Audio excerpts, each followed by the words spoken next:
The innocent must suffer. The, That was one of Sam. Sam had 3 or 4 cardinal rules. Another one was at the time was you must taste blood to be a hero. Blood has to be involved. And you had one that you were dancing with. The dead must rise. So the people you think are dead are not really dead. And we give these filmmakers, I would consider a lot of leeway. that was But Joel Newton. there is an Evil Dead sandbox that you gotta, people are gonna get possessed and certain things happen and certain rules are at play. But other than that, they get to have hopefully a good time. Lee Cronin's The Mummy poses the age-old question: are you a rat or are you a frog? Now, Kody, I know the answer for you is pretty obvious because it's been well established, but let the people know: are you a rat or a frog? I'm honestly not sure. I didn't put too much thought into that, but I mean, I'm clearly not the fucking rat from my past experience. But also, I feel like visually, I would lean more rat. So This I thing, don't I think know. you're rat, I'm frog, and that's what makes this podcast work. I kind of back that. I think that's pretty accurate. But yeah, like I said, I'm not the fucking rat. I'm not the fucking rat, okay? I'm not the fucking rat. I need to establish that. But yeah, I think for you, I would categorize more frog, for sure. That's a good way to classify people. Like I feel like everybody does kind of fit in those two categories, weirdly enough. But I'll take rat. Yeah, why not? This is the energy, just so everyone knows that we're bringing. It's 9:45 Eastern Time, 8:45 a.m. Central Time. We're lively on this Saturday morning here recording the pod, but rat or frog? Lee Cronin's The Mummy, Kody. Exciting film. You know what today reminds me of? It reminds me of freshman year. My very first semester of college. Saturday mornings, I had a chemistry lab. Mm, that's gross. Yeah, you get to college and you're like, man, I'm finally free. Life's good. And it's like, no, you actually have class on Saturday mornings now. I don't think I ever had that, luckily. I think I had a Friday afternoon course one time, like a 6 or a 7 p.m. on a Friday class. And it's Yeah. like, what are we doing? So the early ones on the weekends, though, I don't know if I could handle that. That's pretty brutal for me. Me and friend of the pod, former guest, Austin Nightenhelzer, Hell yeah. we both were in that chemistry lab. So we experienced that pain together.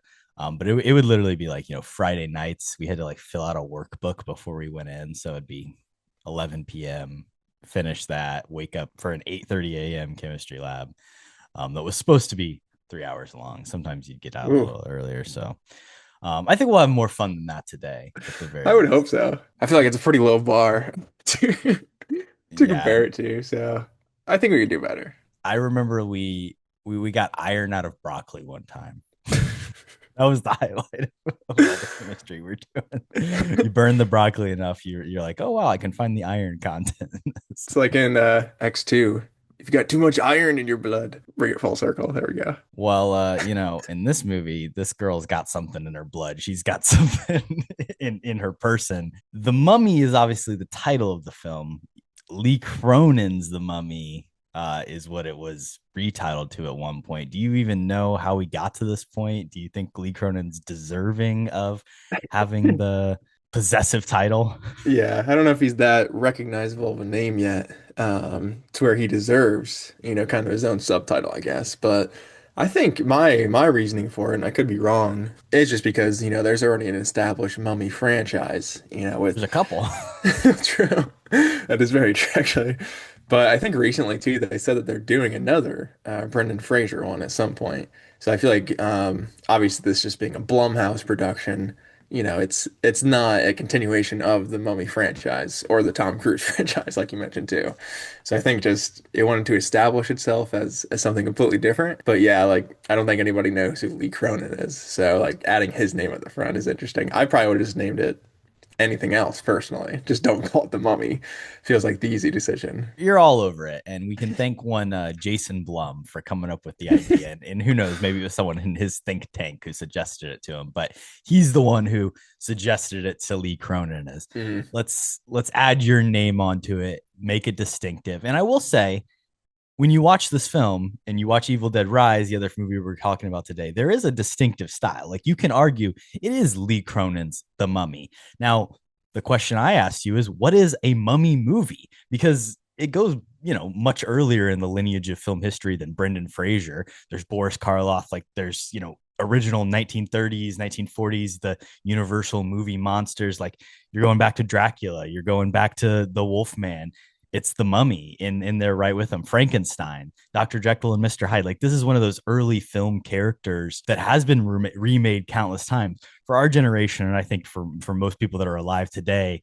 Brendan Fraser, Rachel Weisz, and then the spin-offs with the Rock and the Scorpion King are the thing that we think of for the Mummy. But what makes a mummy movie really? Just a person in a sarcophagus, and we do have that.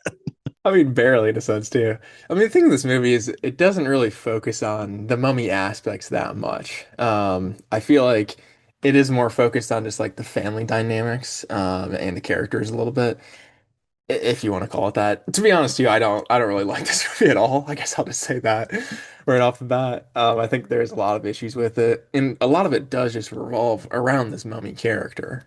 For me specifically, like the visual style for me is kind of just not there. It doesn't really add anything story-wise that we haven't seen in the past, like you said, with kind of other similar movies in the genre. Like the basic plot of Lee Cronin's The Mummy is like, oh, their daughter's been mummified, and then they just bring her home while she's still, got this demon mummy inside of her. And it's just, stuff from there obviously goes very, very poorly. Like the biggest plot point of them bringing her home for no reason, does stand out to me because it's just like, it doesn't really make sense of why they would do that.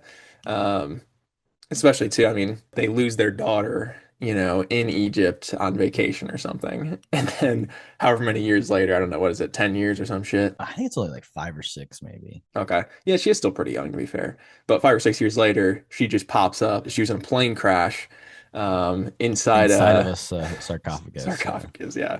And now she's a mummy. But the doctors are like, "Oh yeah, she She'll needs be to go fine. home." It's like, what? Rest and relaxation. Did you guys not see like her skin peeling off and all of her bones being broken and her being wrapped up like a mummy? It's just it doesn't answer any of the questions that I wanted answered either of like, it gives us a little bit of the origin of the character, but it's mostly just it's doing the typical, Blumhouse production stuff of like, oh, calling people cunts and saying, "Oh, I'm your daddy." Like it's just saying stupid things to try to shock you. Kind of that horror style. Versus, Lee Cronin's other movie we'll talk about today. I think it does lean into his style, a lot more. This one, I do think it's a little bit boring, just from a story perspective. Yeah, and can hear you when it becomes a little bit repetitious and it's almost um taking like one aspect of what Lee Cronin does and doing it over and over, where it's like Evil Dead Rise has some really cool split diopter shots. The Mummy has like 25 split diopter shots, and you're like, all right, at a certain point, you're really just kind of like leaning back on this like easily identifiable stylistic choice to like make it known that you as a filmmaker have your thumbprint on every single shot. And it's like, it's not necessary. You're just doing this to say you did it at a certain point. Whereas in Evil Dead Rise, like every single one feels like it adds to the moment.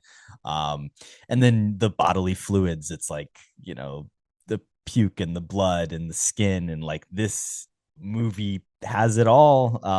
It is more of an exorcism movie than a mummy movie, and it's like a mummy movie meets an exorcism film. I will say, like, Brendan Fraser's films are like action adventure meets horror, and Tom Cruise's was definitely action meets horror. This one is more of like thriller mystery meets horror. It tries to do like a background search for what the truth thing, reporter investigating Zodiac.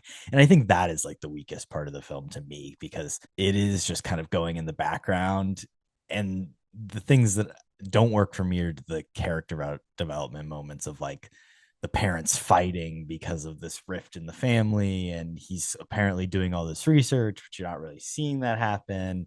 It doesn't really even get anywhere. Like I feel like he's not the one who spurs any of the true findings. They more come to him than anything. Or the daughter, coming in clutch and in Morse coding her way out. Little third act Clutch. Chekhov's Morse code coming in clutch. I do like this movie more than you. I do think it it has some fun at the very least, and I was able to have an enjoyable time in the theater. I just think it's like a bad mystery movie and maybe a bad mummy movie. Good combo. It's a fun version of like The Exorcist meets The Ring meets Evil Dead. You're just thrown in the There's a ring spooky because there's a tape. videotape. Yeah, that's It's a the spooky only tape. reason.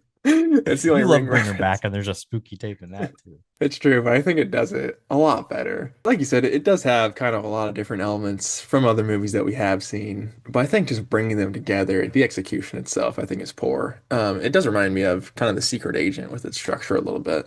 Like we were talking about, of kind of this investigative stuff going on. But I mean, like that storyline, it doesn't really lean into any horror aspects until like the very end. So I don't know. I feel like the tonal difference between different subplots, it just doesn't really work. Because once we have the mummy come back into the house, like you said, it's just straight up kind of physical body horror, with the skin just straight up peeling off her foot, which is disgusting, and glass through hands and biting people and stuff. Eating up grandmas. Exactly. Like that conceptually is decent for, just a close encounter, like one setting horror movie like Evil Dead Rise. But it also wants to be this big, mummy, globe-trotting story where, oh, we have, several different people trying to investigate, where this mummy came from. How do we stop it? It's just like, I don't care about any of that stuff. Other than the videotape, which that is a great horror movie trope, I think. Better short film. Mason Thames' proposal video from Colleen Hoover's adaptation, Regretting You, the film from last year, or the tape from Lee Cronin's The Mummy. Which one would you give more stars on Letterboxd? I mean, it's a toss-up. I'd probably give Mason Thames maybe, I don't know if it's half star level. It's close though. I'd say maybe 1 star. But if he made that tape about you, you'd be into that. No, it was creepy. So the It was stalkerish. yeah, it was like getting before filmed. their first encounter, he's like, "Oh, I love this girl." He just keeps videotaping himself. Romance isn't dead, Cody. Have a I heart. don't know. I think if regretting you proves anything, it's that romance is dead. Someone was dead. This videotape's not terrible. I mean, like we said, it's very sticky. I feel like for its genre. I wish like maybe the opening and stuff like that did just delve into kind of more of the historical aspect of this demon mummy character. Because I think there is stuff there that's fun. But yeah, once we take the character out of Egypt, back, I don't even know where they're from, I guess, wherever in America this takes place. I I think think it just, they're like in somewhere in the Southwest. I think they're in like Arizona or New mm, Mexico. Isn't it Albuquerque that they're staying in? The whole thing is that they're a that's family true. that's moved around a bunch because he's a Yeah. reporter, but they're back staying with their mom now in I think Albuquerque. But it's just like once she comes home, I mean, it's just dumb decisions from there. I feel like they don't try to go get help when she's ripping herself apart and stuff, and when a tragedy does Who happen, get help from where? Fucking Ed and Lorraine Warren? just go to the hospital. Also, it's like, I mean, how did she survive in the sarcophagus for 5+ years with like no food? It's like, Because she was you a know, mummy. you'd think the doctors would have more questions. Well, their whole thing is, yeah, she was like basically being tortured or something, is what they think. And she's gone into a state of, like a fugue state. Right, sure. Oh, but I thought it was interesting when they brought her home. They decide to have like massive events like at the house. It's like 100 people in the house, and she's like locked up in the room. It's like, well, I would think something's probably gonna go wrong here. So just overall character decisions. There's no real plot in this movie or any logic, I would say. So it does just go for more of the horror tropes and trying to scare you, which obviously that's what this movie's trying to do. But again, I feel like if that's the genre you're going for, name it anything else. Like I went into this expecting a fun mummy movie. Even the Tom Cruise movie, at least it has some fun in it. So just the Blumhouse take on this, I think, is one I didn't personally need to see. I will say, like, it does feel maybe a little passionless. Like, Lee Cronin talked about James Wan just came to him and was like, "What do you think about making a mummy movie?" Like this is the next step in the chain of horror IP that we're gonna call it this. And there was considerations to maybe retitle it to The Resurrected at one point. There was like a weird WGA filing around the time when we did our fantasy draft where like I thought that it was going to get changed. They stuck it out with the Mummy because that is at least, you know, somewhat recognizable. I don't think if it has a different title, it's any different. It is still about, you know, little mini pyramids and people getting wrapped up and um, bugs crawling in mouths and nectarines and stuff in Egypt. I think that's a Mummy movie. It's got the aspects for sure there, somewhat. I wanted to shout out too of the main dad character here, who honestly I didn't even know was in it going into it. But it's the same guy from Midsummer, which is an episode we've done in the past. I always think he looks exactly like Jimmy Tatro, I think. So that probably adds more points to this movie just because of Tatro. But I thought he was solid. I mean, there was some emotional stuff with the parents of it's a business trip and their daughter gets kidnapped. It's like that stuff is pretty intense and I think is interesting. But once we get deeper into it, and it's just like the infighting between him and the mom of, you know, I just feel like their arguments are stupid of like, oh, they both want to help her, but she's like, if he asks if she needs any help, it's like, oh, I can't take care of my daughter. Is that what you're saying?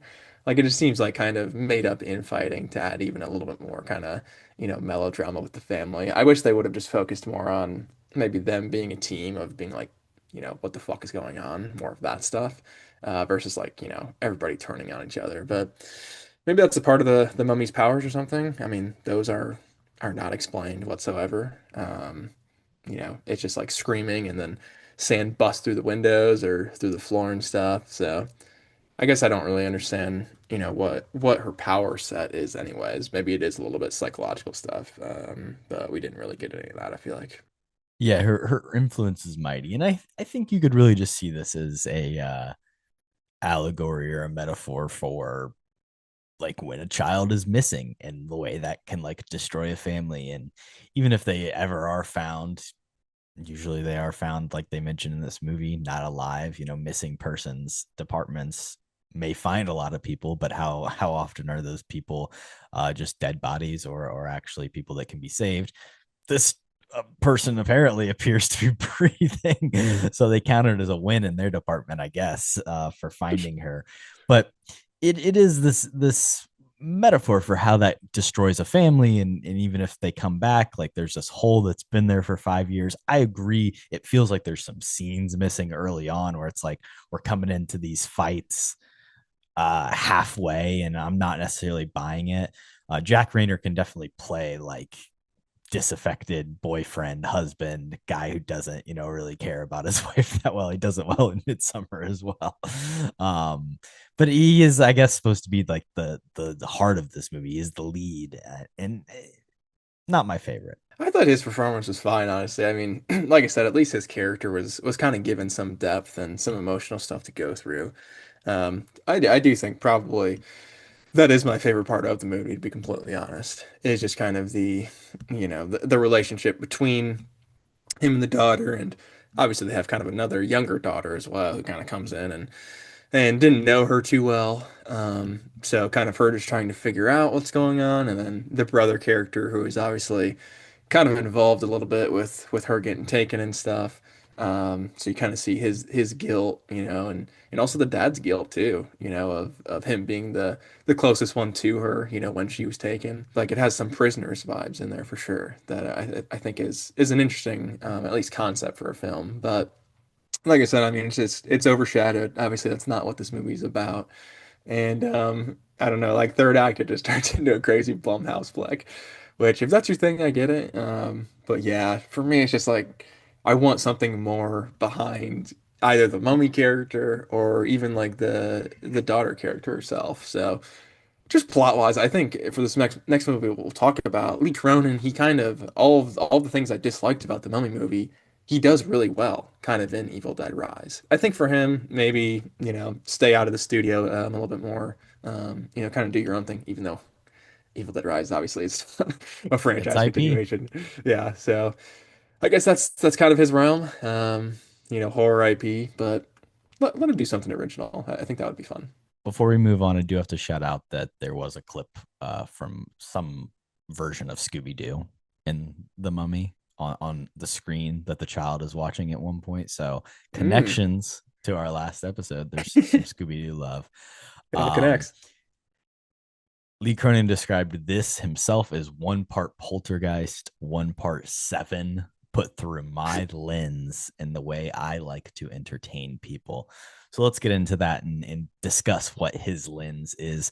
Hello and welcome back to Kody and Korbin Have a Podcast, the show where two former roommates talk about Evil Dead Rise. As always, I'm your host, Korbin Zvokel, and I'm joined by my co-host, Cody Webb.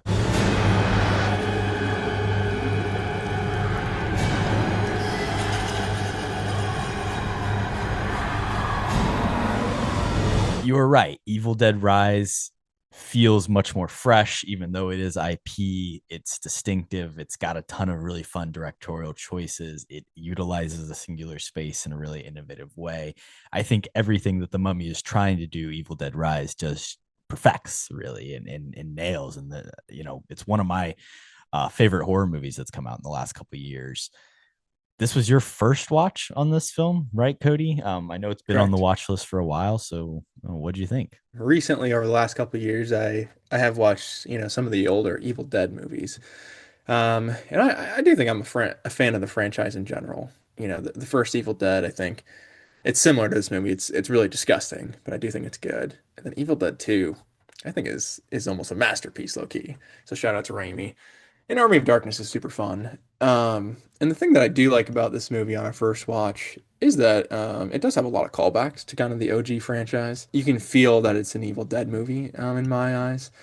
Um, Even the beginning shot where they have kind of the POV, kind of you're running with the camera, kind of that throwback to the OG. I really like that. And then, like you said too, just the stylistic choices. Obviously, this is a Lee Cronin movie, although his name's not in the title, unfortunately. But it does have kind of those Raimi-isms that really reminds you of the franchise. Like you said, I mean, it is pretty gross. There's I think there's three just extended puke sequences that are just pure Three disgusting. different colors of vomit. Yeah, so that just feels like a Raimiism to me, gross stuff like that. But yeah, like you said, it's been on my watch list for a while. One that I think it's been on like my list on Max for maybe like over a year or so. It was one of the oldest movies on my watch list in Letterboxd, if that tells you anything. So one that I've been wanting to check out, and I did really like it a lot. I think it can definitely stand up to the original trilogy. And bouncing off what you said too, one of my favorite things about it is its setting. Especially compared to the Mummy movie where we're kind of globe trekking every 2 minutes. It's quick cuts and we go from Cairo to wherever the hell we're at in the U.S. In this movie, it's you're on lockdown. You're stuck in this building with the Evil Dead baddie who's also in a mother character, which is something unique that I feel like we haven't really seen in this franchise. So, like I said, it does a good job of sticking to the IP, but also does its own thing and has a lot of fun. So, yeah, this for me was definitely an enjoyable first watch. You could argue that the Evil Dead franchise is the best horror franchise that exists. Like, you are there any misses? There's obviously the 2013 film, which I think is the lowest rated on Rotten Tomatoes with a 64%, but it's withstood, 45 years at this point, going back to the first Evil Dead film. And you've got three versions from Raimi, you've got two from different filmmakers, you've got a television show. You've got two movies in the pipeline currently that are slated to come out. Hopefully, they don't fuck up the franchise because right now it's a lot of bangers. Yeah, good track record. So I don't know. There are some other comparable franchises, obviously. I think Scream maybe had an argument, before this year, if anything. I do love that franchise. I think the worst Scream movie is way below the worst Evil Dead movie. But Yeah, that's fair. I mean, the Fede Alvarez one I think is just okay. That one feels like almost too much of an homage to the original in my eyes. Like almost just like a straight up remake. But yeah, I mean, like you said, compared to other horror franchises, I feel like there's always like clear duds in the franchise. So the fact we haven't gotten there yet is awesome. I do have Evil Dead Burn on my fantasy team this year, so hopefully it's not terrible, just for my sake. But Yeah, I think for a horror franchise, it is impressive. Especially over a long period of time, able to keep up the quality like they have. The reasoning for that is because Raimi is still attached to this movie. He is still a producer. He's choosing these filmmakers. You're not Yeah. making an Evil Dead movie if you haven't impressed Sam Raimi. Um, so we actually talked a little bit at Evil Dead 2013 when we did our Don't Breathe Alien Romulus episode and ran through the Fede Alvarez career, and he's following an interesting path. Maybe Lee Cronin will make an alien movie here in the next couple of years. That could be interesting. I wouldn't hate that. Yeah. He loves his fluids, man. He loves his fluids. Give me some Sure. acid spit. I ride for Army of Darkness. I want to get that out there as my favorite of the Evil Dead franchise. Oh wow. Okay. But this one, Evil Dead Rise, is right up there probably for as number 2 for me. And I first saw it in theaters back in 2023 when it came out. I watched the same day I watched the first Evil Dead film. Did a little Hmm. double feature for Nice. myself, and really was so impressed by this movie and really just had a fun time by myself in the theater. I made Mina go with me like 3 days later and was like, "Hey, you should go see this movie too because it's a lot of fun." We were talking about it she enjoyed it, but I think at certain points it was too much for her. And this movie, The Mummy, they are in an interesting realm of horror films that you can't just be like a regular watcher. You can't be a queasy watcher and get into this. You're not going to enjoy it. You can't just be a film fan who can appreciate horror enough to be into it. You actually have to kind of be a sicko to like any of these movies, to like The Mummy, to like Evil Dead Rise, because it is pretty fucked up. I think about our compadre, our friend over at the Rough Cut Retrospective, Jeff. Like he's the person I always use as a gauge of like, would he like this horror movie? And I would not recommend him to watch Evil Dead Rise, and I definitely wouldn't recommend him to watch The Mummy at all. No, definitely not the Mummy. I'd say Evil Dead Rise. I probably would wreck to him. Like you I said, just I don't think mean, that like there is. it's Listen, there are gross. plenty to get out of it, sure, but I just don't think it like you have to be a certain level of freak, I think, to really make it through. For sure. And yeah, no, I can't disagree. There's definitely some freaky stuff in this flick. But at the same time, just like the filmmaking aspects, I think is something like, a film lover like him would enjoy. Specifically to the opening, I think is very well done. It does remind me a lot of some other Raimiisms, obviously just with kind of the title rise instead of the title drop, which I think is super, super fun and unique. My background too, which is the peephole shot. I think it's super awesome. Just like a lot of the um, camera angles and tricks that they use. What's the uh, what's the terminology? I'm sorry, the reverse diopter or some shit. What's Split the diopter, split Cody. diopter? There it is. Got that. But yeah, no, I think he has like a very, very specific style that really works because, like you said, it does go all out with its grossness, with the puke and the blood and, stabbing through the hands and, eating eyeballs out and spitting them down throats. Like it does the gross stuff, but at the same time, like it looks sick, I think. And I think that does have to play into the setting, obviously, of just keeping it in this apartment. But yeah, I think everything visually is great.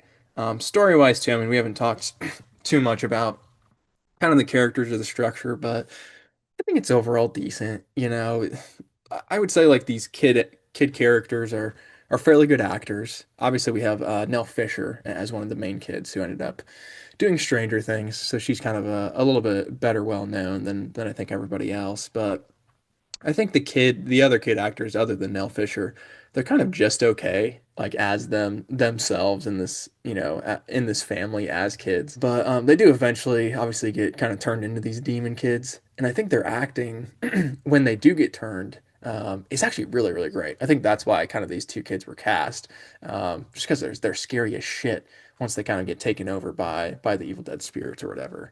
So, but yeah, early on with kind of the family story being, they have kind of a deadbeat dad, he just kind of ran off for no reason. And then the sister character who, was kind of an asshole to her sister, wasn't really there for her, when she was going through that.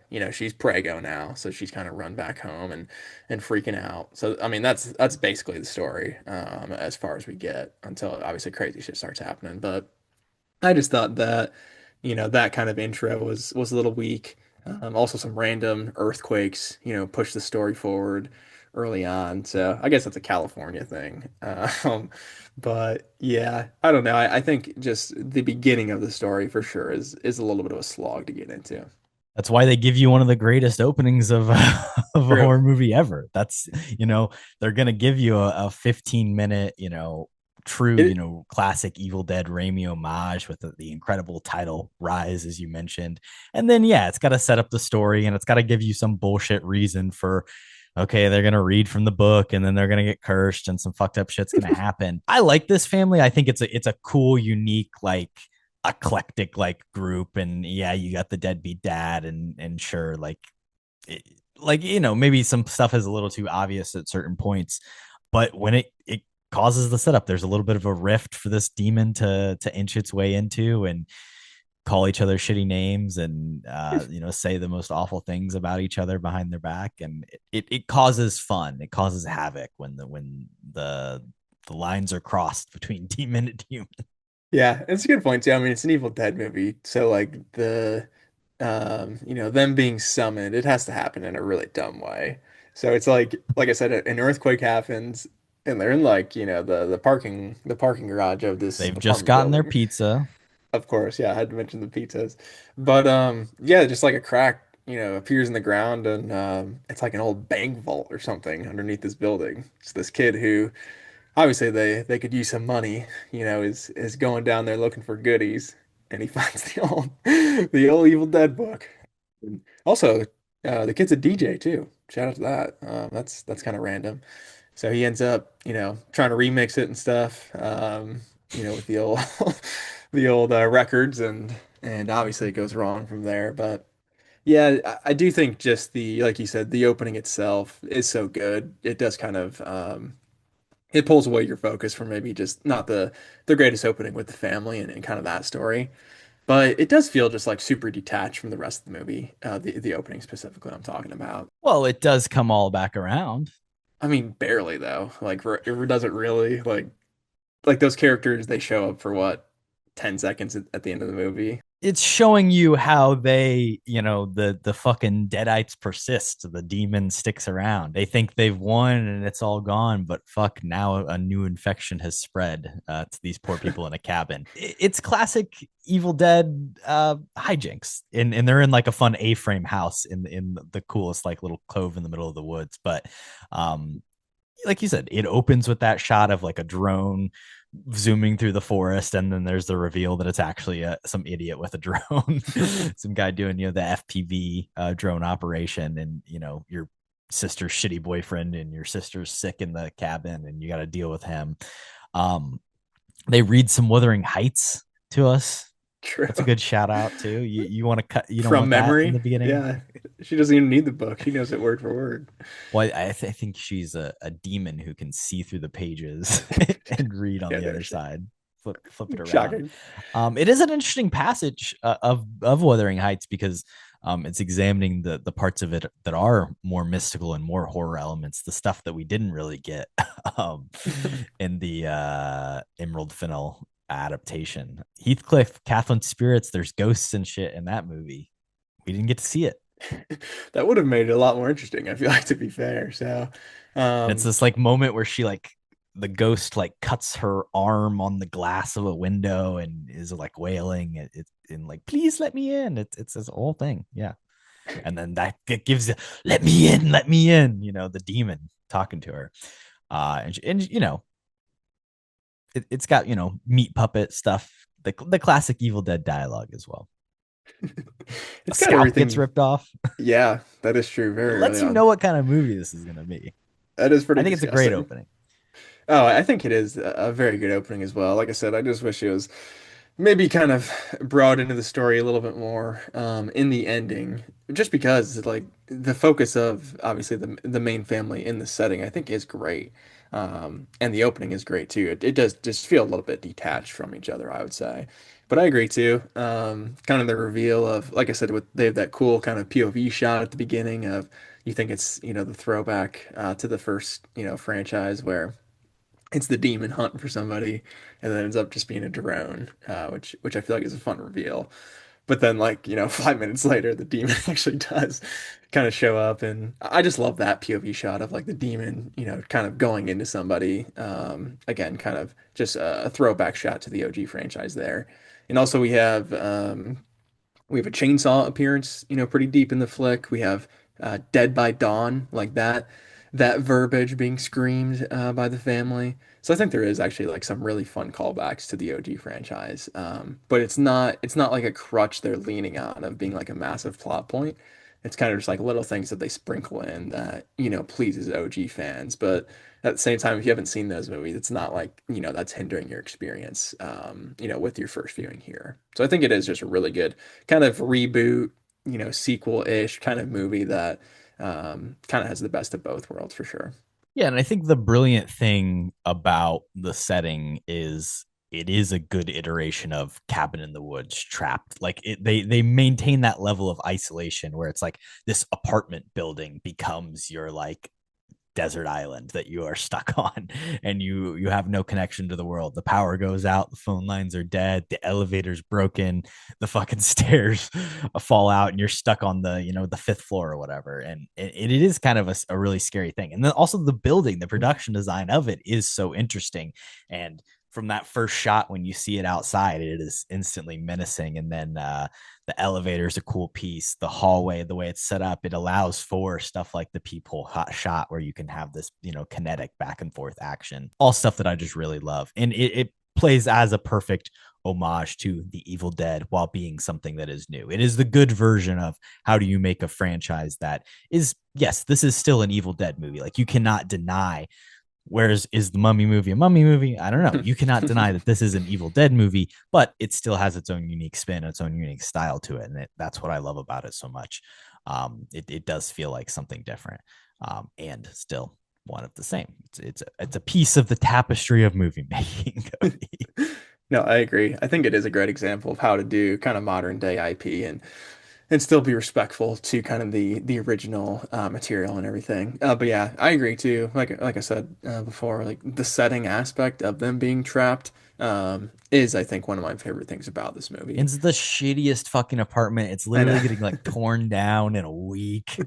Yeah, like it's You already got the kind of this. neighbors that are there, and they're like Yeah, kind of weird people. it's already this crappy kind of apartment, I feel like. And yeah, the characters, like they do fit perfectly of who you would think would be living in kind of apartments like this. The neighbor characters do kind of add fun just because they're so niche and they do feel so realistic of like how people would deal with, a demon taking over the building and stuff like that. But specifically for the family dynamic too, I think the setting is great.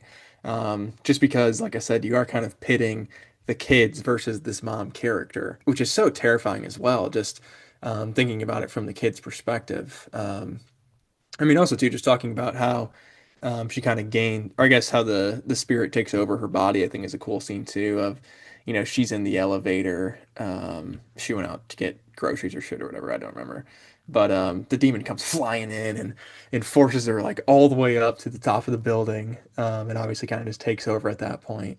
It's got the homage to the scene in the woods when the branches and the vines begin to attack and obviously do terrible Yeah. things to the woman.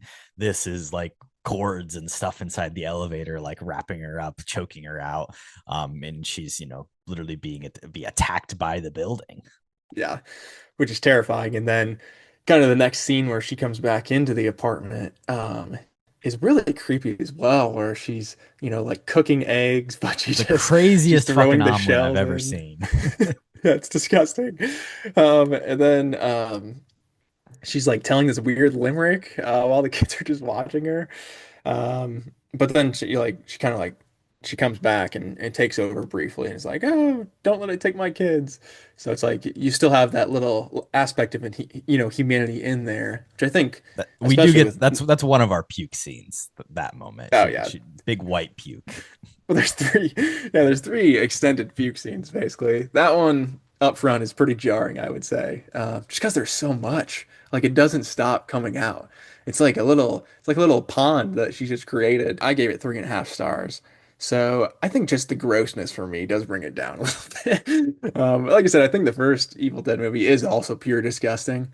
And this one is up there with it, but yeah, just too much puke for me personally. But yeah, when she does get possessed, I think that scene is pretty great. And then once she gets thrown out, like I said before, the peephole shot I think is just iconic almost for this flick.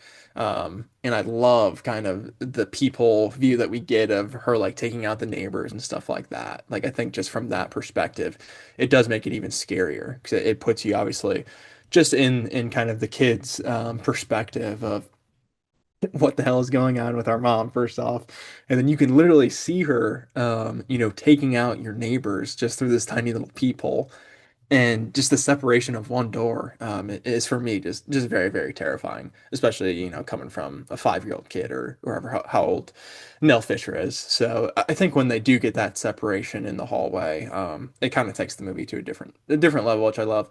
Before that too, they do throw her in the tub and it starts like bubbling like crazy and she crawls up to the ceiling. So there's still some fun, possessed kind of horror movie typical stuff there that they don't get rid of. And as we go along, like I said, it gets grosser and grosser with her kind of tattooing the daughter, and then mommy's with the maggots now, kind of going from there, and eating glass. So it definitely grossens up as it goes along. But I do think just the intro of kind of her getting possessed and the specific stuff in the hallway is all around great. Yeah, I mean, it's a very traumatic fucking like hour these kids have where their mom shows up cooking again the fucking most sinister omelet known to man. What's up, sis? I had the most beautiful dream. We were together sitting in a tall forest. The wind was clean and the birds were singing the sweetest melodies. It was the perfect day, and all I could think about was how much I wanted to cut you all open and climb inside your body so that we could stay one happy family.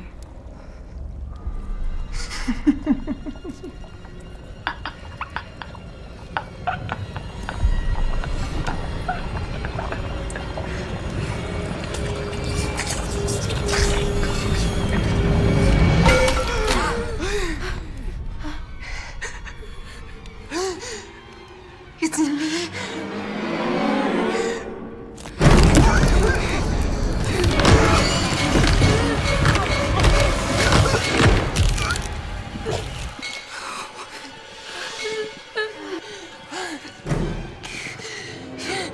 Don't let it take my babies. And says she's gonna cut them up, crawl inside them, pukes a shit ton. I hate puke in like comedy movies. It's like my least favorite thing that you can lean back on is somebody like puking for a joke.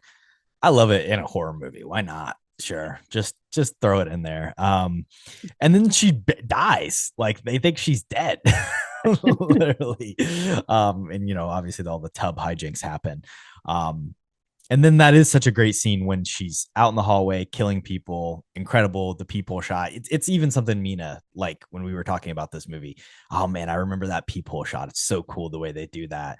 And I live in an apartment. You live in an apartment. Sometimes you look at that people like you don't want to see some creepy fucking lady walk up and stare you down. Know that you're looking there. And the moment between her and Nell Fisher where she twists it back on its head, like you said.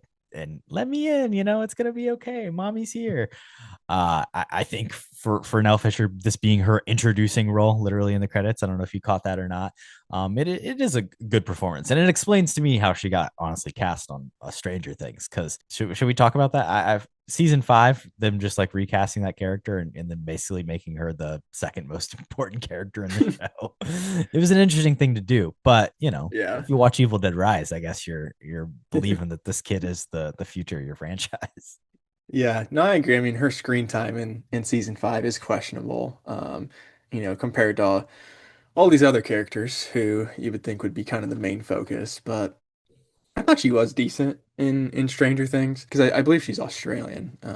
I could be wrong. This movie was shot in New Zealand, I believe. There's a Okay. lot. Most of the actors in I was this gonna are say, I think Australian. all of the kids pretty much are in this movie, especially And Lee the one boy. Cronin?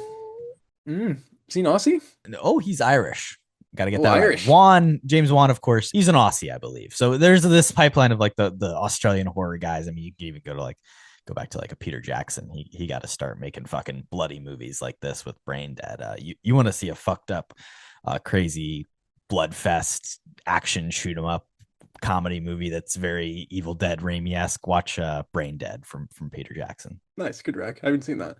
I do like Jackson as well, so I feel like that'd be fun. I do kind of wish the dad showed up at one point. Like he just walks in and just gets like taken out by the demon or something. He's the most deserving to be possessed. I mean, that's kind of the fucked up thing because you do feel for this family. Like you do want them to be okay. They're a fun little, Yeah. like eclectic group. They're kind of goth. They're kind of emo. There's, a fun vibe to him. The daughter's off, gonna get ready for the protest tomorrow. They're in LA household. Sister shows up and you find out they're getting evicted. Like you want things to be okay. The dads run off.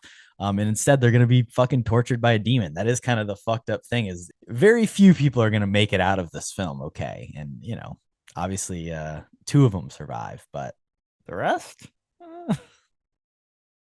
Not so much. They also lost the pizzas, ripped the pizzas. and the drinks.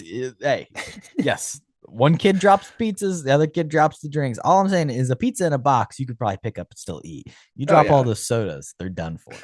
They're acting like the pizza's ruined just because you dropped it. I'm still eating it. Have you ever experienced an earthquake, Cody? I've been lucky enough to not, but I would say it's no excuse to drop your pizzas personally. But have you experienced one? I have experienced two earthquakes, wow. technically. Back to my Jersey days, living on the coast, the plates were a movement, I guess. The earthquake in this film is a 5.5, which is pretty serious. It's a big boy. I experienced a 4.8 earthquake Oh, wow. Okay. back in 2024 in Jersey City. I wasn't super close to the epicenter where I was. It was a few miles away, but I did wake up from my, mid-afternoon nap or whenever it happened, because I was, of course, sleeping in from my late night working. But I woke up to the room shaking. I looked over and there was like a glass of water on the nightstand, and it was Jurassic Parking, shaking over. And then it stopped and I went back to sleep. And then a couple hours later, I looked at my phone and it was like, Jersey, earthquake in New Jersey has happened. It really wasn't anything very serious, but it's just kind of funny that it was enough to wake me up, but not enough to actually concern me, clearly. A little bit stronger, and I might have been needing to go down to the basement and look to see if there was any Books of the Dead coming up. True. There's probably a crack in the ground that you could delve into. But yeah, I feel like it would be an interesting phenomenon to experience live. So maybe I'll find that one day. But I mean, just another kind of a realistic horror element, I feel like. Natural disasters. Yeah, especially too with like, the mom's perspective of being separated from her kids, when a big earthquake like that hits. Like that's pretty scary just in itself too. So I think it's done well. And like you're saying, I think the psychological horror stuff I really like. Once they get more into like, the gross physical stuff, that's where maybe it loses me a little bit. Like the cheese grater to the calf, just gross. And when the one daughter gets taken over and like all this just black bile like coming out of her eyes, from the tattoo and stuff, and the maggots, she's throwing up maggots and stuff. It gets a little bit, I think, in the weeds with going like crazy, crazy gross, which again is kind of what the franchise is. So it's understandable, but she does bite a guy's eye out and then spits it down the throat of another guy, and I believe he chokes out and dies from that. It's fucking So awesome. that is a cool death. It's got to be one of the grossest deaths, even in the franchise, I would say. So cool creativity, but not sure if it's really something I need to see again, to be completely honest. But I like the old man too. Like everybody in the hallway, like you said too, is fun characters. They do have a gun and try to take her out. But I think more of those characters are they're more of a little bit of the comedy relief, I think, of just kind of the fun moments when she does take them out. It's not as gross moments or, not as scary moments. It's kind of like, oh, we can see her in the peephole and she's just taking all these fools out. So I thought their characters maybe could have been a little bit more fleshed out, but I do like the end result of they were kind of just there to get killed in a sense. Yeah, I mean, they're all expendable at the end of the day. If anybody's going to survive, it's not the fucking idiots across the hall. That's for sure. I guess are we happy too with the result of who survived out of the family? I kind of wanted the sister to go down. If I'm completely, I guess that's really mean considering she's pregnant too. So maybe I take that back. But I like that Nell Fisher is kind of the last of the kids. I think that works. But yeah, I don't know. I kind of did want a darker ending. I'm not gonna lie. No, she's the sister's the perfect final girl. When you get that moment of her literally pushing the thing into the wood chipper and she gets covered in blood, like that is why she survives to the end. It's the same thing as Ready or Not. Like when you have a woman that beautiful and you just dump a fucking liter of blood on them and they can walk in front of a camera and stun like that, that's movie making. You say wrap, print it, and send it to the theaters. And the scene too with those two specifically, I do like is the elevator scene with kind of the blood filling up to the top. I think just the imagery of even with the elevator, the buttons kind of filling up with blood is super iconic and super fun, just from a visual perspective. And then of course too, I think, with it filling all the way up, to the top almost with blood and then just doing like this straight free fall, to the bottom. Um, like it has vibes. It gives me like the Shining vibes, with that shot of the blood coming out of the elevator and stuff like that. So I think it does just have a lot of fun horror elements. Another cool thing too, that scene you were talking about where she gets really bloody. Um, kind of, as the demon takes over the family, it kind of merges the mom and the two kids into like one being almost. It turns into like this spider-looking character, which I thought was super awesome, honestly. Because I feel like we don't see that a ton of when demons take over people, it's still they have like their individual identity, kind of like we saw with the mom in the hallway, where it's like she can kind of go back and forth and trick you on, if she's still conscious and stuff like that. But when they form into like this cool spider being, and they're crawling around and they're chasing her in like the parking lot, the parking garage and stuff, I thought that was great. I kind of wish maybe we had a tiny bit more of that. But I kind of just wish more movies like this did that, combining characters who the demon has taken over and making them like one being. I think it's really cool. It's a very similar vibe to the way Alien Romulus ends when you get a big CGI monster, and you really hate it on that. So I think you got to really I consider think your it's perspective completely here. different. That was a weird hybrid breeding situation in this. This is just demons taking a family and putting them into one spider-like figure. So I think the construction is a lot cooler. It's a really unique idea, and what I think makes it special is that it is basically creating imagery from the book that we see, the book of the dead. As it's flipping through the pages, these like awful images written in blood on the flesh of humans, bound together with literal teeth, like keeping it closed. You see the things that are happening to the mom in that scene where the body's like getting pulled apart and the amalgamation forming. I don't know what you call that creature at the end, but it is a cool final boss like that they have to defeat. And when they stick him into the wood chipper, that's fucking rad as hell. It's awesome. Yeah, And some she's got Fargo the vibes. chainsaw, like you said. Yeah. Yep. Yeah, the chainsaw is great. The wood chipper is great, I think, too. A really fun conclusion, She does to her end best Steve off Buscemi. the story. True.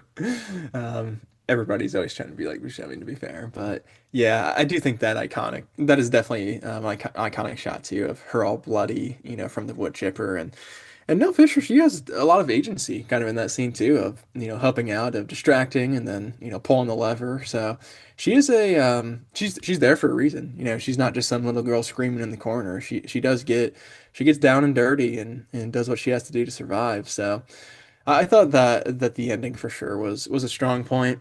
Maybe my problem with it, which again is something weird for me to say, but maybe just make this movie a little bit longer. Add on another half hour of the demon kind of going to the lake house and stuff like that. Maybe I would have liked it a little bit more, but yeah, I thought the conclusion with the family storyline was very successful in my eyes.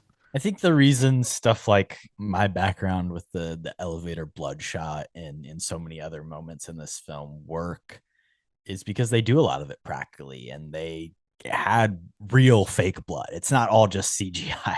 Obviously, it's not real blood. They had 6,500 liters of fake blood, Whew. over 1,000, over 1,500 gallons of it. The stuff that they were using, high fructose corn syrup and water mixed with some dyes. Man, you can have a great time. They hired a commercial food manufacturer just to produce it purely for this movie. And yeah, it is an interesting thing because there is CGI stuff. There is, the people flying out, wire removal, the obviously the final monster at the end, but it balances those two things. It balances the practical and the CGI in a way that I think, oftentimes modern horror movies kind of fail. There is an interesting thing of like, what are the good horror movies that can use CGI? And it's like The Conjuring, and then oftentimes it's like you end up with like a creepy monster at the end, and it's just like it's overdone. I think this is a movie that does a good job of using the CGI when it's necessary and being a modern film that has these tools, but also relying on the tried and true method that worked in the 80s, dumping a bucket of blood on somebody, or dropping an elevator literally filled with thousands of liters of blood, setting up a couple cameras and hoping you get it in one take, because you can only do it twice. So you better get it in one of the first two. And hell, they did, and it looks fucking awesome, and it's a cool homage to The Shining, but while also being its own unique shot that is just in line with everything else we've seen in the movie prior. I completely agree too. I think the stylistic choices and especially like you said, just the use of kind of practical effects is done really, really well. Just the grossness I think is an example of that, of the practical puke and like you said, the practical blood and everything that goes in that. So I think behind the scenes and production wise for a horror flick like this, definitely impressive. Like I said, I wish kind of more of that practical kind of sensibility was used in Lee Cronin's The Mummy, because I feel like The Mummy just looks like shit, especially compared to basically every scene in this movie, where anything is going down. So I do like the practical ness, like you said, of this. It does just feel like super realistic, like we were saying. I mean, feels like a real family. It feels like a real apartment, and the gore feels real too, which I think just adds to, how horrific a watch this can be, which is obviously what it's going for. Thanks for listening to the episode. You can follow the rest of our happenings over here at Kody and Korbin Have a Podcast on Instagram, Twitter, and TikTok at KHAP Podcasts, KHAPODCAST. Please follow us on Spotify, give us a rating, subscribe to our YouTube channel, and follow along for more. Did you catch the Bruce Campbell cameo? I wasn't sure if it was him. I mean, Yeah, so he is apparently on one of the tapes, but it's not the main guy that's speaking. So like his voice can be heard as one of like the dissenters when the guys, talking, and they're like, "Oh, this is dangerous. The Book of the Dead." You got to get Bruce Campbell in, even if it's not Raimi directed. He's got to have a little bit of a cameo. It's fucking Evil Dead. You got to have Ash, and canonically, Cronin has stated that is actually Ash Williams. It's a time traveled version of him, okay, who has appeared in the past. So it's truly connective tissue. Like you said, you have to include him in some sort, even if it's not going to be in an obvious cameo way. I do like that inclusion for sure. I kind of wish maybe he did just show up at the end, like just pop in a scene, and he's got his chainsaw arm and stuff like that. Maybe set it up for another sequel, which I personally I think would be fun to see. I haven't checked out the TV show. To be fair, I should watch that. I was just gonna ask you. 3 seasons. Oh wow, okay. I didn't know it was that much content too. Yeah, I feel like they're bringing back Bruce. I know Raimi was involved in some aspect too, I believe. So that would probably be something that we would enjoy. I know you're not a TV guy, so maybe I'll have to check that out for the both of us. But you can watch the first episode and then never watch an episode after that, which is iconic. But yeah, I do love his inclusion. Like we're saying, I mean, I feel like it's a necessity for this franchise. The show Ash versus Evil Dead was supposed to be Army of Darkness 2 originally. They were going to do just a sequel film to that movie. I do think that is something that's interesting about the Evil Dead franchises that you have the original movie and then you have the sequel, which is essentially just a remake because of like rights issues. And it's, the Evil Dead versus Evil Dead 2, and Dead by Dawn is like a reference of a title that they used at one point to kind of differentiate them. And then, Army of Darkness as like this third spinoff sequel that is connected but different. 2013 reboot TV show in 2015. I don't know if I could do 30 episodes, man. Like I am interested, but just like the idea of being like 30 episodes of this is, I don't know. That's not even that much, man. Come on. 30 hours. I mean, you just got to divide and conquer, How many movies is that? It's like, 10, 15 movies. 10, That's exactly. I could watch 10 movies, or It's not even that much for you, though. I've been on a TV grind recently, Cody. You got to give me my props. I Twin watched Peaks? I watched it all. Well, yeah, we did that earlier in the year, but I watched Gen V season 2. Oh, I that's caught up true. on The Boys. I binged through Hal and Harper, the Cooper Rave miniseries, and I watched season 2 of The Pit in like the last 2 weeks. So Oh, wow. don't question my TV watching. You got a big kick. No, I'm impressed. But yeah, I mean, 30 episodes isn't that bad, I feel like. Especially if you're going through the pit and stuff like that, which I feel like is just a grind to get through at some points. But yeah, I feel like we'd like it. So I don't know. I don't know who the other cast is in it. I was looking here, and Ray Santiago, Dana DeLorenzo, Jill Marie Jones, Michelle Hurd, and Ted Raimi apparently make some appearances, of course. Um, not people I'm super familiar with. Some TV actors. Which that's fine too for a TV show, but I wouldn't say too the standout performance in Rise was the mom character. Alyssa Sutherland, yeah. I thought she was outstanding as well. It kind of reminds me a little bit of not up to par with like Toni Collette in Hereditary. I think obviously that's kind of just on a little bit different level, but just like the pure commitment and like I said, the switching back and forth of being the loving mom and then just this crazy, possessed demon character. I thought that she was outstanding. And I feel like I really haven't seen her in anything else really. Like I said, kind of all the other performances, you can kind of take them or leave them. They're kind of just there for what they are, but I thought her specifically was definitely the standout. So hopefully she can kind of get more roles going forward. Because like I said, I feel like evidently she was in the Devil Wears Prada, which I just went and looked at her letterbox. I don't think she's really in it at all, to be fair. But yeah, give her more roles. I thought she was for sure the standout from an acting perspective.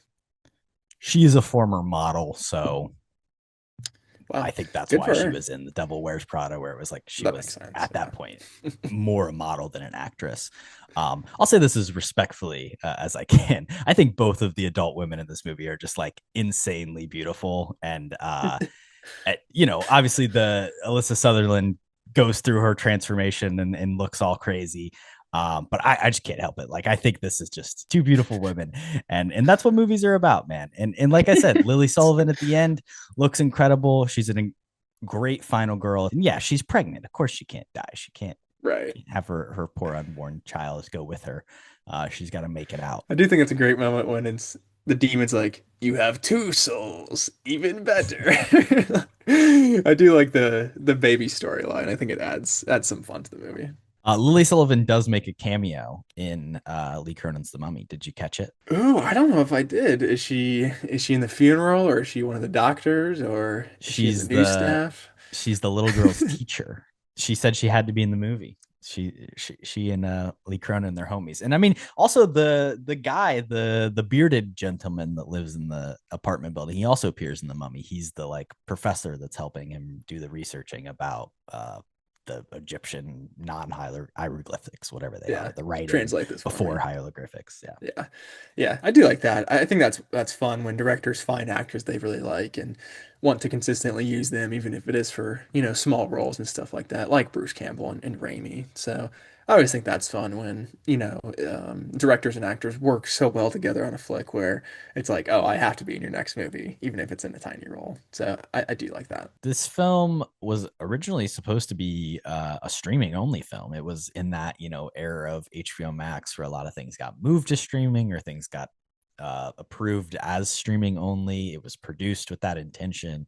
And then a couple months out, they were like, a banger on our hands. We got to release this thing in theaters. And especially you can look at like the consistency that horror movies and horror franchises had at the box office, even through like the weird COVID times, as a reason like why they could trust it. But also it was just clear like this is a fucking fun movie to like see with a crowd of people that are going to all be squirming in their seat, moving around, kind of reacting to every bit, gasping with horror and cheering at the end when they make it out. So it was a success. It made $147 million worldwide. It was the highest grossing of the entire franchise. Each of Oh, these wow. movies has kind of increased as they go along. Do you think Evil Dead Burn will make more money than Rise?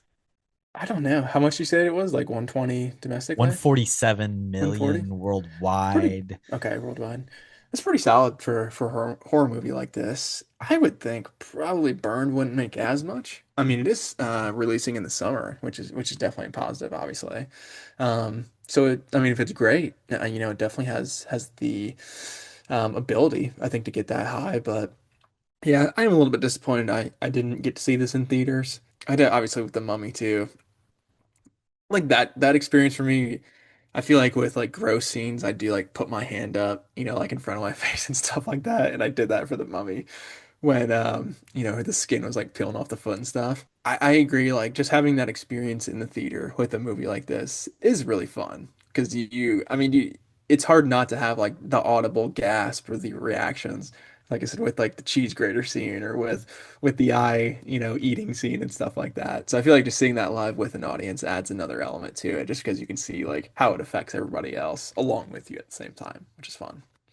Yeah, and even like that opening happens and then the title card drops and you're like, Yeah, okay, fuck, like let's look around. Like, I mean, we're all in let's this fucking together. go. Some shit is about to go down. It was 67 mil domestic, 79 throughout the rest of the world. So, It's pretty good. impressive for a relatively low budget film. Like it doesn't really cost a lot to make these, and again, none of these are stars that are demanding huge paychecks. It's working actors, an up and coming director.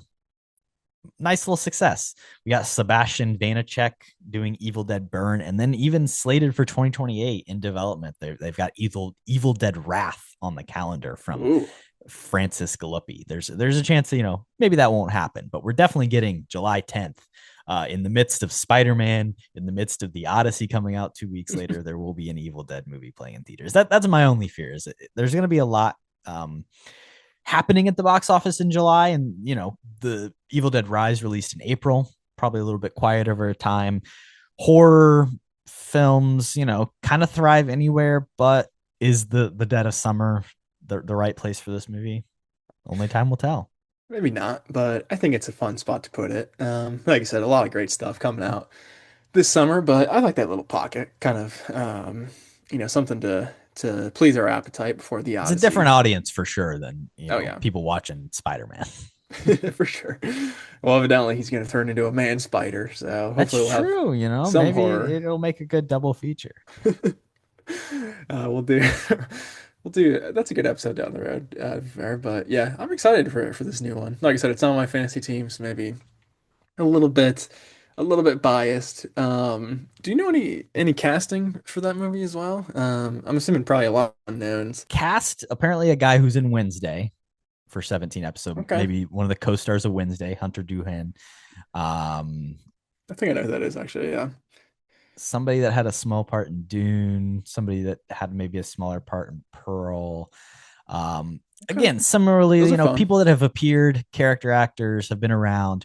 Well, They that's the have thing. Like they you have can. released a teaser. Have you seen Okay, the early look? I don't think I It's have. out there. Yeah. Go check it out. But I feel like pulling from movies like that, even like, character actors in small roles, like David Cornsweet, he was a character actor in Pearl, and you know, Denis, anybody he casts for Dune is probably going to be great. So I like when they pick kind of, more unknown people, but they've still been in kind of, projects just in small roles. So hopefully that'll work out. But yeah, I think Pearl is underrated too. So hopefully it's solid and makes a lot of money. Do you remember the like Fremen character, the woman that they brought in, Shishkali, that's like kind of Zendaya's friend in Dune Part 2?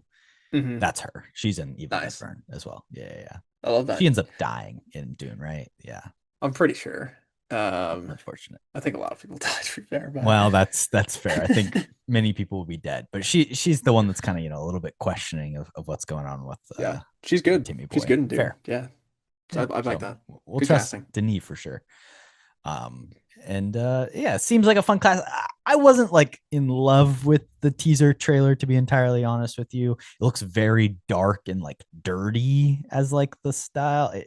It's very gray is the vibe I'm getting. And Hmm. burn, maybe there's gonna be a lot of fire and ash or something. Maybe it'll be an Avatar Haven't sequel. I don't know. there better not be an Avatar tie-in. I would probably walk out of the theater if Jake Sully, whatever his name is, shows up. But Unless he's getting imagine burned. an Avatar getting possessed by the Deadites. If Like an Evil Dead movie set in on Pandora. right.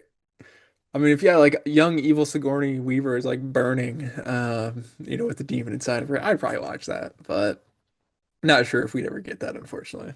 Sigourney's the only person I could trust to pull that off. Something that I do love about the slower setup of the film, the post title card drop where you're meeting the characters and you're finding the layout, is that it's building up to where the final act can just go no holds barred and you don't need to like know how anything works. You understand the layout of the building, you understand the layout of the apartment, you understand all the little weapons that exist, the scissors under the table, the way that everything becomes a weapon for these people. It's almost like a John Wick thing that ends up happening where, yeah, you're grabbing the cheese grater and you're grating somebody's thigh because every little like item and tool in this apartment is a way to like kill someone and stab them and fuck them up. And it plays with, oh, well, I'm in this room. What's something that I can do that's a unique way to cause a kill or to cause some violence and pain? So the beginning works as a good, setup for many of these things that we'll see later in the third act. And then it's also just allowing for the audience to be, lean back in their chair and not stress about, well, wait, what floor are they on? How do they get out of here? Where's their apartment in the hallway? You're not interested in that stuff. You're just interested in, fuck, there's a scary mommy running around. Yeah, I agree. I think it does just make it very straightforward with kind of the trapped setting. Like you said, you're not kind of trying to think too much about like, oh, how can they escape and how can they get out? It's more just like pure survival and you're stuck, which I do like a lot. And yeah, I mean the violence and the kills do get a lot more creative as we go along. I mean, we talked about obviously the very end, but even Nell Fisher with kind of her, it's like her doll with, she kind of makes it into a steak and that's what she stabs her sister like through the throat basically.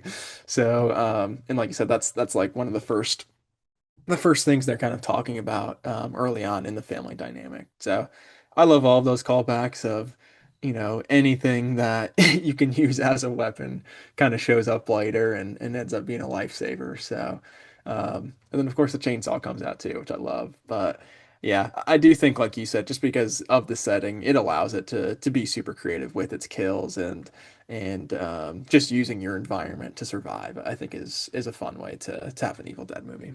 Yeah, that sharp ass pool stick, not something a child should be Yeah. running around with, but it does come in handy. So I guess, Luckily, good she for had you, it now. resourceful. But yeah, normal parenting, I would not recommend that typically. I do like going back to the reading of the book that it's a record that's being played because Mhm. realistically, I think I can't suspend my disbelief that far. Like, yes, people in horror movies are going to make dumb decisions. They're going to do things that you're going to yell at the screen and say, don't do that.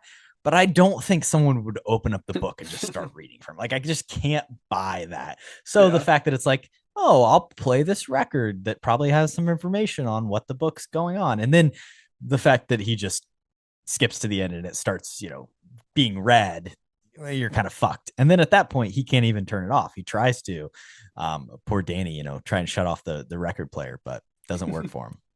Yeah, I did like that aspect of it. Of he attempts to stop it. He realizes it's going south, but the demon's kind of taken over at that point. I did think that was fun. But yeah, I think especially compared to the Fede Alvarez movie, like the just the plot device of getting the movie started, with the book. I feel like in the Fede Alvarez version, it's just so stupid. Like this idiot character is just reading straight out of it for no reason. I mean, even in Raimi's, where it's Well, like, yeah, oh, what's this bread? Like, let's read from. Like, come on.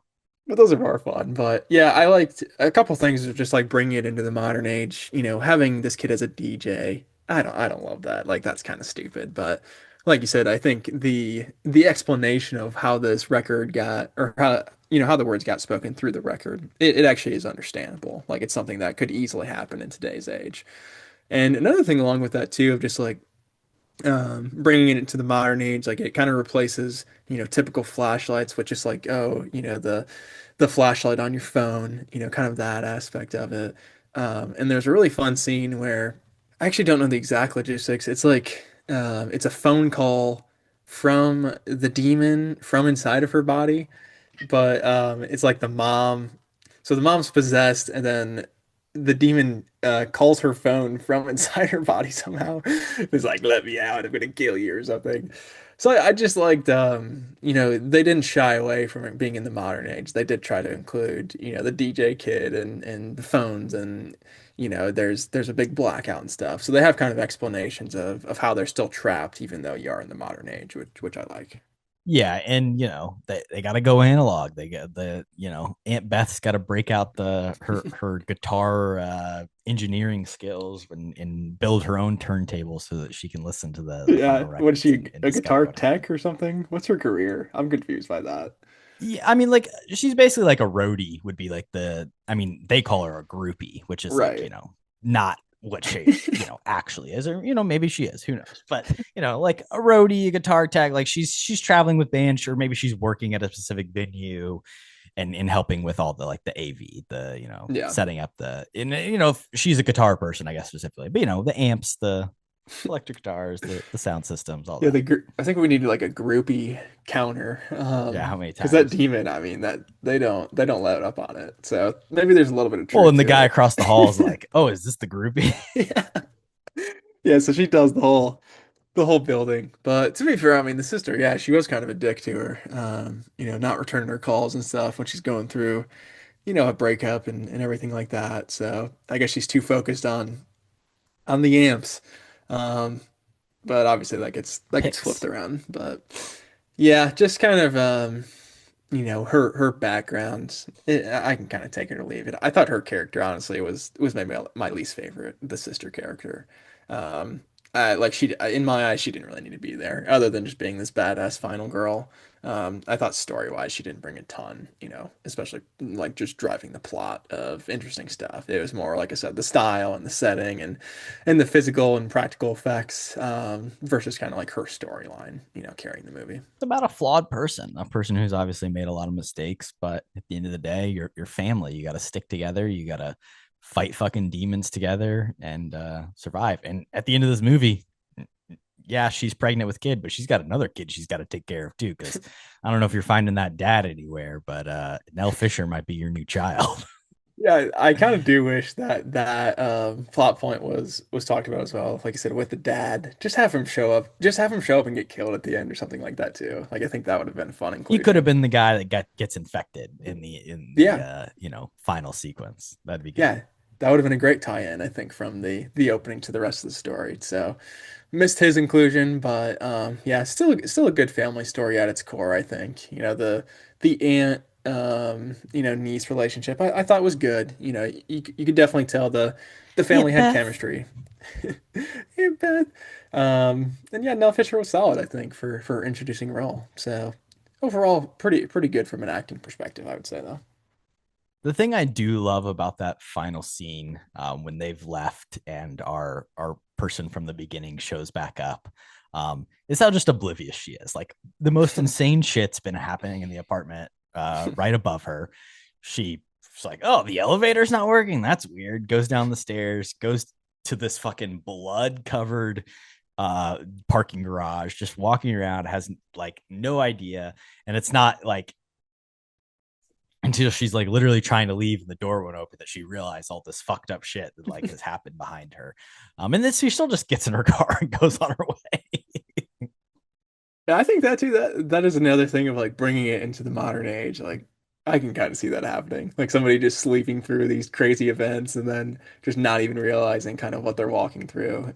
Just the obliviousness kind of somebody like that. I feel like that is kind of realistic. So I think that's fun. But yeah, like how did you how did you not hear any of this shit? Like I mean, they were screaming and throwing up and stabbing. And like I said, I eating. So it's and gunshots going off in the hallway. So it's like I don't know. I guess you soundproof the apartment pretty well, but almost to a fault, I would say at that point. I do think we've mentioned all the puking. There was the white puke, there was the black maggot puke, and then at the end there's the bright red vomit puke that she does all over. Right.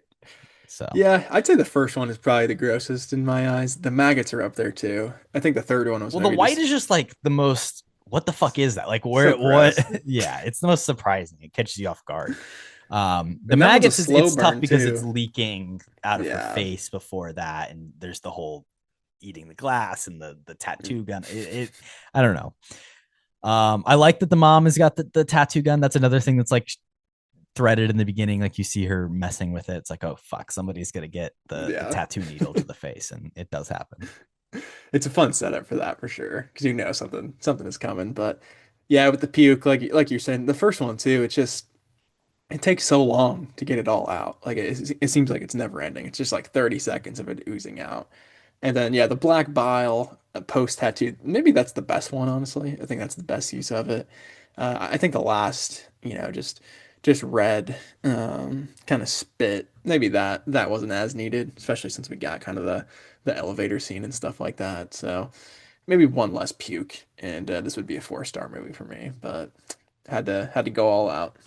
There is a kitty that we do see a little bit of. Do you think it survives? There's really just kind of an open ended question Mhm. left for us if the cat makes it out. I like to feel that it is just running through the vents fine. Yeah. In my perspective, I do think it makes it. We could be wrong. Maybe we're just, positive cat lovers, but I think he survives. I don't know if the demon really has a ton of interest in kind of smaller animals like that too. I mean, it's not gonna be able to do too much damage.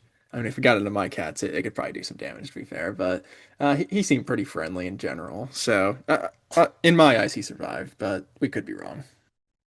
His name is Quake. Was the cat Quake the Quake, cat? ooh, perfect with with the LA setting. I love that. Maybe he started the Quake himself. Shout out. That's an interesting headcanon there. He cast a spell to open up the bank vault. It was all part of his master plan, potentially. Maybe Bruce Campbell was Quake the entire time. It is an interesting movie when you look at it in the context of the men that are in the film, like the adult men. Obviously, the role model, the father of this family, the patriarch is long gone. He's run off. You kind of just have these two idiots that live in the hallway, the weirdos from across the hall, and then the older guy, and they meet their fate rather quickly. And then you have the idiot boyfriend at the beginning of the movie. So I like that this is like a primarily female led story. And it is just about these two sisters, even if they are kind of going head to head. It's a good, like, I think it's a fun group, this family, and to have these two women at the forefront of it. 1,000%. Yeah. I think that we've been doing a good job more of picking movies that do pass the Bechdel test. And this is definitely one of them, fortunately. But yeah, I do think 1,000% the two main female leads are absolutely the strongest characters. I kind of love the development and just the focus of the story on them too specifically. And the kids are great too. Like I said, I mean, we do have the one son who, I mean, mostly his character trait is just being a DJ, which is kind of lame. So I think more of the focus is on the sisters and the family too, which I think is the most effective way to do it. So I think from a casting and just like an overall focus on the women, like you said, it was done pretty well from that perspective as well. Yeah, and these are like very Gen Z progressive kind of kids. Morgan Davies, the actor who plays Danny, as a trans man. Like it's a unique cast. It's an eclectic group of people. So it's a cool thing to bring these in, and you don't get that in many modern just like dramatic films. So horror movies are a place where like everyone's welcome, and anybody can come in and kind of experience the fucking awfulness together. Anybody can get anybody can get possessed by a demon. Exactly. They don't So have any it's a big qualms. umbrella. Everyone can step in and be shielded from the raining blood. Big No, tent. but I love it, especially in a franchise like this, though. That's what you want to see for kind of a reboot like this. I think they did it well for sure from that perspective. Anything else you got? I don't really think so. I guess I just wanted to shout out Smile 2 again. I think that movie is kind of a similar variation of this. So I think it is just a fun thing to see of more horror movies that are female centric.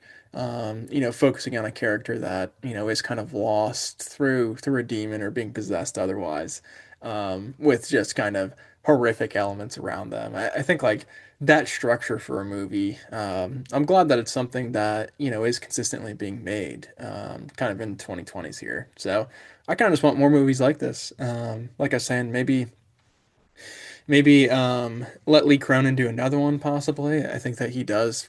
He's definitely a fan of the franchise, I would say, from this flick. So interested for sure to see kind of what he does next. Obviously, other than The Mummy, which was dog shit. But yeah, I don't know. I don't know with him. Obviously, he's so early in his kind of career here, but it is just disappointing for, two movies like this to be fairly similar with their kind of big ideas, I feel like, but just to be so different and kind of with their execution of one I think being, great and one being just, the complete opposite. So hopefully he kind of finds his footing. Maybe needs to team up with the writer from this movie again or something. But yeah, hopefully he just bounces back because I really dislike the Mummy. Obviously, we live in the IPified world, and it would be cool to just see like an original horror movie go the Zach Kreger route. Go back, make your Yeah. barbarian, make your weapons. But if you had to see it, I mentioned Alien. Is there a franchise that maybe calls out to you that you think he can try out? I can throw some at you. There's like The Living Dead. We could get a zombie movie, Nightmare on Elm Street, Halloween, new Conjuring spinoff, new Exorcist movie, I'm good with The Conjuring, I think. new Insidious film from Lee Exorcist could be Cronin, interesting. I think Nightmare. Sinister, Saw. Nightmare could be interesting. Saw would be fun too. I don't know. Like you said, I don't know if I really want him to go into the franchise loop unless it is kind of doing another Evil Dead movie. I think let him do something, creative and something that we haven't seen. Just because with a lot of those franchises, like they've kind of been run to the ground in a sense. Evil Dead is luckily one of the ones that hasn't, come to that point yet at least. So yeah, you could always do a reboot of any of the classics, but I would think I would prefer something original. Lee Cronin's The Purge. I mean, just stick his name in front of it, doing it. I mean, it sounds good. It's a good title name, I'll say. Lee Cronin's New Nightmare. You can put it in front of anything, I feel like, and it sounds decent. Lee Cronin's Hellraiser. That's good. Even for this movie, I mean, Lee Cronin's Evil Dead Rise. Like that's fire. So I think he just got the name for the title. Blum was onto something when he put it in front of him. I don't know. It's pretty And stupid, but when the mummy gets brought up on this pod going forward, it's always going to be, oh, Lee Cronin's. That's going to be the ongoing joke, I think. So I'm excited for that. they did lean into it in the marketing. I don't know if you saw, Mhm. but they were tweeting out, Brendan Fraser is not in Lee Yeah. Cronin's The Mummy. Which that is funny. I mean, it's good to specify that too, because you don't want to have people expecting that, and then no Frasier, people are going to go crazy if they're expecting him. So good job on the marketing at least of trying to differentiate themselves, but just name it something else. Like I said, pretty stupid, I think. I think if they don't announce Mummy 4 while they're literally like in production of this Yeah. movie, they probably don't do the title, but I don't mind it because like I said at the beginning, I do think you can feel his fingerprint even if it is maybe a little less inspired than it was for something like an Evil Dead. hmm I think it is maybe just a little too Blumhouse for me. Like it does feel like just like every other Blumhouse movie I've ever seen. And and again, that is kind of similar, I guess, of this movie does feel like an Evil Dead movie, but I like Evil Dead movies and Blumhouse. It's kind of like big time hit or miss. So, like I said, just I want them to be a little bit more unique. It's much more generic. The family in the Mummy 100%. is uninteresting. Whereas, Who like cares? we Yeah. talked about, the Evil Dead family is such a unique and individualized portrait of like this one family in Los Angeles that is familiar but also entirely different for sure. Yeah, I agree. Let's hit a little physical media corner and then a little mini draft and get out of here Let's do for it. our early morning record. And I do have right here Ooh, Fetty.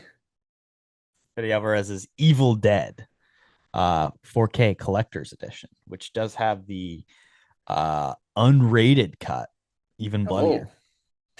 gross. I don't know if I want to see that, but fair enough. Good This one cover is art. like black blood, like dark bile and yeah, like I mean you can look at the imagery that we're seeing. A lot more maggots. Mommy's with the Definitely. maggots now. It's a great line. So I got the Evil Dead and I also got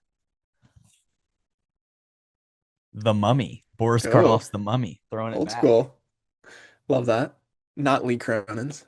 Not Lee Cronin's. I was trying to see 1932, the Oh, year this wow. movie came out. We were definitely alive back then. Coming up on the 100-year anniversary. I'm excited. 6 more years to prepare. How are you going to celebrate? I'm so excited. I don't know, man. Yeah, gonna have to throw a big bash, big mummy bash. There are a ton of split diopter shots in The Mummy. There's a ton in Evil Dead Rise as well. I think I counted. Could we explain as well what exactly are we talking about with that? Well, it's an interesting phenomenon. I want to say it is the most easily identifiable piece of filmmaking technique that like a layperson can be watching something and see it and be like, well, that's not a normal thing that would happen. That's a little bit freaky. And then you can attach the name split diopter to it and it becomes this buzzword. And oftentimes it's all just kind of like, bullshit online and like, is it motivated? Does it actually have any reason to be there in the story? I don't know. Hmm. However, what a split diopter shot is you have the lens, your camera lens, that picks a focal length. So it could be, focused on me and my background is blurry, or maybe the focal length could be behind me and something that's close to the camera is blurry. And what a split diopter shot does is they place a physical piece of glass in front of the camera that splits the lens in half, and the focus point on either side of the lens is at two different points. So you could have something that's close to the camera on one side in focus and something that's very far away from the camera in focus in the background. So it's been used, you can look at all the President's Men. There's fucking split diopter shots of the front of the newsroom and the back of the newsroom of guys going back and forth. Brian De Palma, a director who, if you watch any of his movies, there's going to be a split diopter shot in it, which is why I have right here my Carrie steelbook Oh that I yeah. pulled for this very reason to talk about it. So it's in this film when you see her cooking the eggs and there's the shot of the eggs on the right side of the screen in focus and then the family 15 feet behind. If you just shot that with a regular camera, you could have it wide open and have everything in focus, but then there's no there's no drop off behind it. Or you could shoot it this way, have that shallow depth of field on both pieces of the imagery. In this movie, the thing that it does well is it's highlighting two things at once. So you can have the finger scratching the needle and you can see the mother. You can see inside the car and her pulling, the golf club out. Like there's all these things that you're getting two bits of information. It's all motivated in this movie.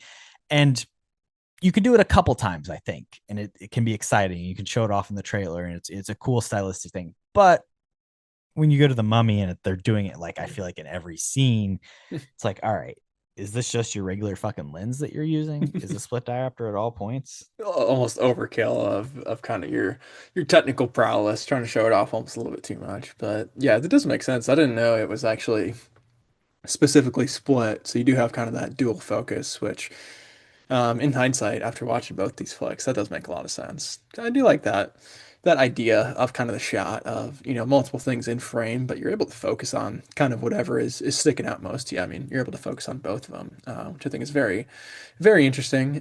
But yeah, kind of like I said with the mummy, it if you do it too much, I feel like it could definitely be overkill. and I wasn't trying to like get triggered there. It has become an interesting like buzzword topic. I feel like in Right. film discussions where it's like you drop a split diopter and you're just like, oh, this guy knows what he's talking about. He's watched some movies before.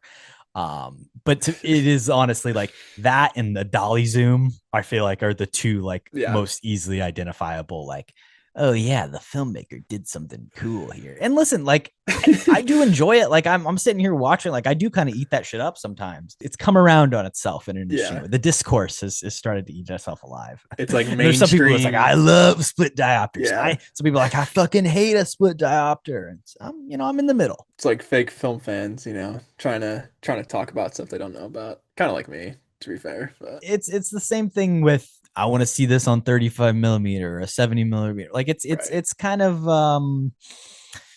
do you care about the movies or do you care about the clout you get from watching it or the exhibition of it? I don't know. I've been susceptible to the marketing of anything myself, but split diopters, cool tool.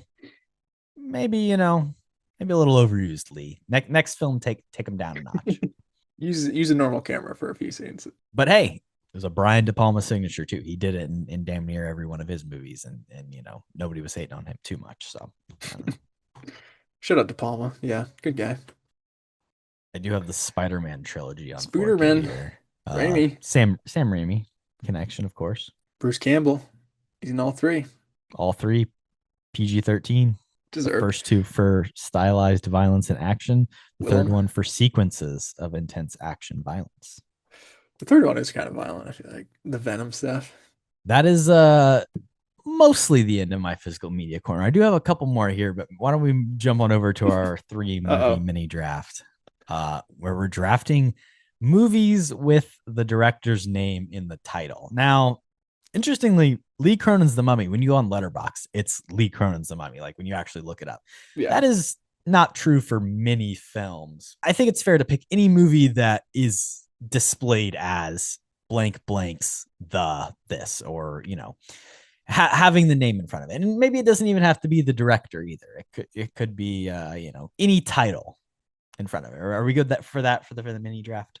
I think so. There's one where it's like I would definitely pick it, because it's a really great movie. But I don't really know if it was kind of marketed as the director or the producer's name in front. So this will be fun discourse, I think, for sure. But yeah, I mean, I think it just, for me personally, like the stylization of a title like this, I think is kind of stupid, throwing the person's name in front. But over history, there have been a lot of examples. So I think this should be a fun draft nonetheless. All right, your first pick this week, Corvino. I'm excited to see where you're going to start off. Oftentimes, when these names get stuck on the front of movies, it's not always like the best director or the when you have like Guy Ritchie's The Covenant, it's not necessarily a sign of a true auteur working. Sometimes it's just there's another movie that has a similar title and they want to differentiate it. I do have here in my stack a couple John Carpenter films. Yeah. And the discussion can be had because I definitely do what I was see talking about. here on this disc. Okay, What I does that see say? his name. Yeah. John Carpenter's The Thing, John Carpenter's Halloween, Okay. and John Carpenter's Vampires. I also have Ghosts of Mars, but I didn't want to pull that off the shelf because I would never draft that. But I'm going to take John Carpenter's The Thing with the first pick here because it is my favorite movie. Again, when you go online on Letterboxd, it is just The Thing. However, there are 2 movies called The Thing, so probably even more now today. It is important to reference. Actually, there's 3 Thing movies, really. But all the more important when you're talking about the 80s one, it's John Carpenter's The Thing. Are you interested with your first pick of taking one of those Carpenter movies, or are you going to go somewhere else? I think I am going to go somewhere else. John Carpenter's The Thing.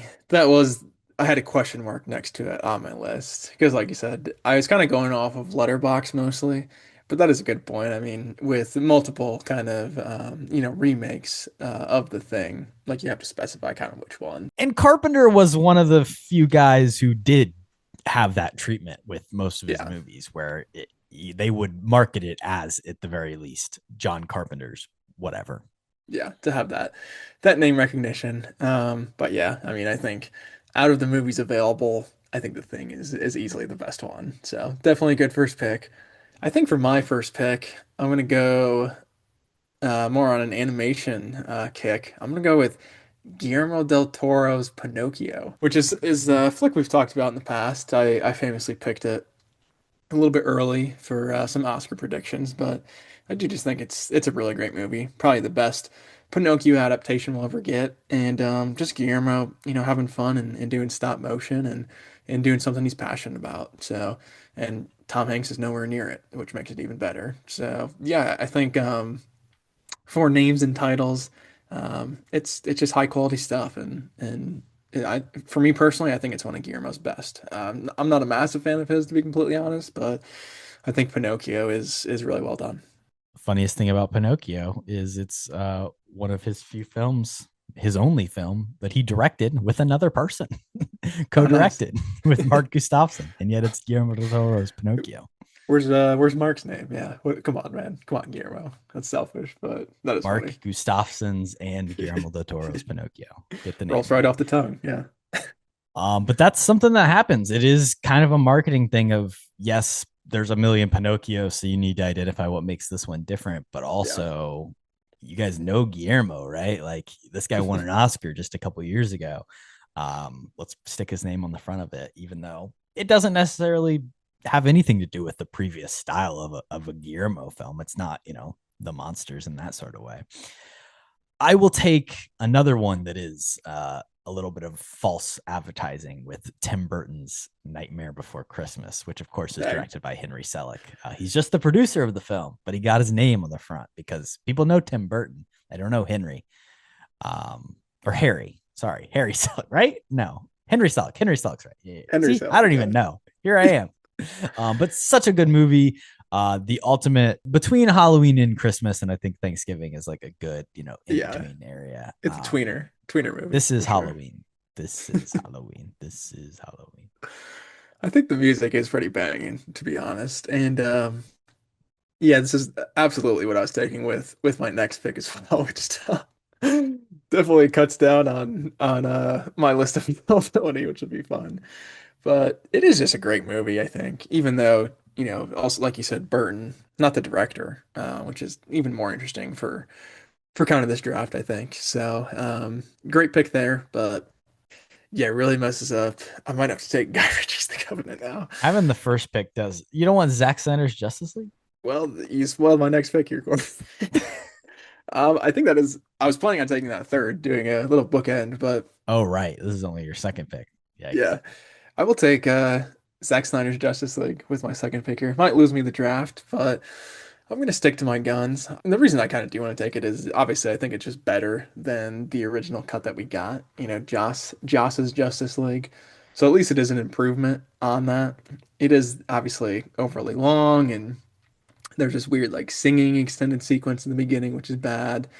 And then it kind of has the weird nightmare stuff at the end or it's not the nightmare stuff, the weird flash forward with kind of the injustice Leto.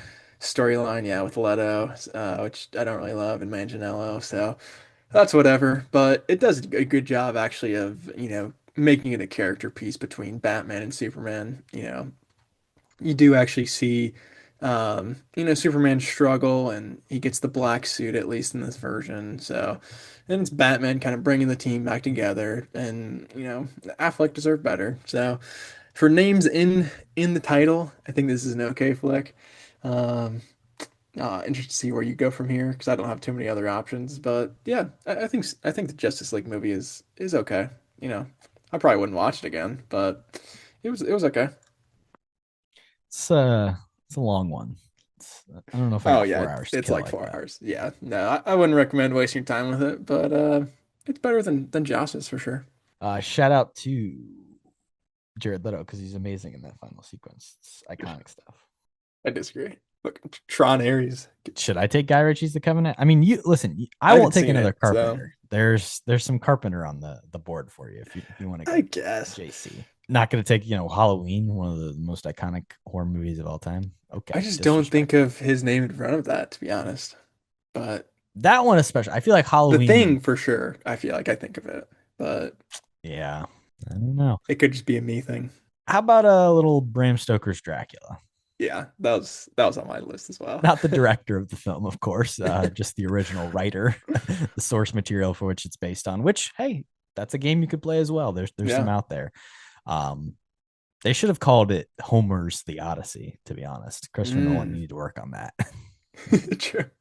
Still time to change. That could be the title card drop, big mystery, but yeah, I do like that aspect of it of you're wanting to include kind of the original writer on it. You're clearly showing that, you were inspired from this material. So I like that of at least shouting out kind of the person you got it from. Same thing with like Frankenstein from last year. Like that easily you could have titled that, Mary Shelley's Frankenstein. Well, they've already done that.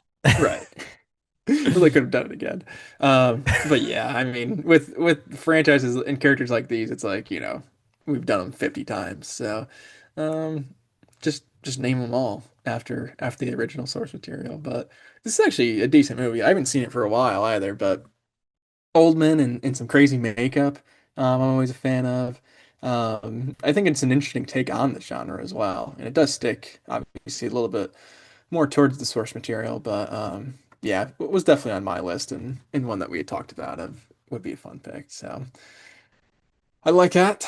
I think with my last one, I'm gonna stick horror. I'll go Wes Craven's New Nightmare.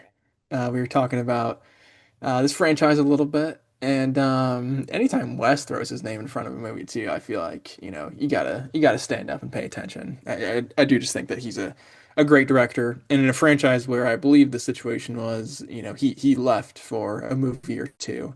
It's kind of him reintroducing himself, to the franchise. So it's kind of making the audience knows too, like, yeah, we might have pumped out, some not great ones, but Wes is back. And it's his character, it's his franchise.